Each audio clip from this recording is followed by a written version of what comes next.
Okay, so here in the kitchen remodel, what they had before was that they had a sink that was right here where this now bar area was that looked over the window. And then they had their cabinets kind of wrapped around. We had a wall, but with an opening that kind of created like a peninsula area where their cooktop was. So it's just a tight space. They had the refrigerator over here. They love to entertain and cook. So they want something that was a little bit more functional for their family and and friends that are coming over. They really wanted an island to where they could sit with the kids in the morning, or if they're entertaining, just another place. So we opened up this wall here, and then we moved the kitchen over this way, which used to be their dining room area.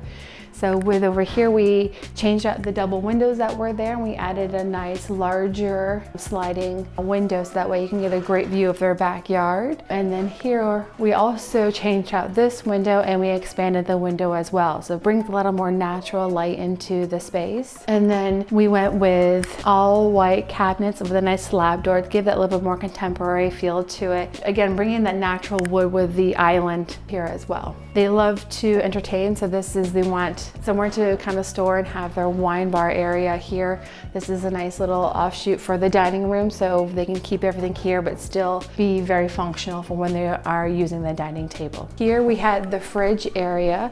We kind of expanded the back. We had a little, kind of cut out a little bit, so we used that area to place in a nice big size pantry space to give them more storage. And then we have a nice kind of undermount sink over here with a Instacold. And then the tile piece here is a nice momentum for when they met in the city. So that's kind of keeping it nice, light, clean lines. They wanted something a little bit more contemporary, so it's a little bit of a characteristic. So even like the tile, you can kind of see it kind of brings in that kind of rustic kind of vibe, but still keeping it on the modern side too as well. And then things to think about when you are changing windows or moving windows. You know, you have your siding in the back, so we had to take off a portion of the siding, but then what we did was find siding to match, which can be tricky. Sometimes you have color or dye lot issues, but in our case, it was something that we were easily able to find a match to it. So if you look at the back, everything is very seamless and color toned to it. The Tropianos approached me about the front porch for their project. This was always, I know Sarah was dreaming, this is really her project that she was really looking forward to. And so as we wrapped up the kitchen, they kind of explored some options, reached out to me if I could kind of give them some design options on what we could do with the front porch. They love to entertain, they have a great neighborhood. They wanted to really enjoy the outdoor space in the front to see, you know, neighbors walking by. So once we wrapped up the kitchen, this was the next project that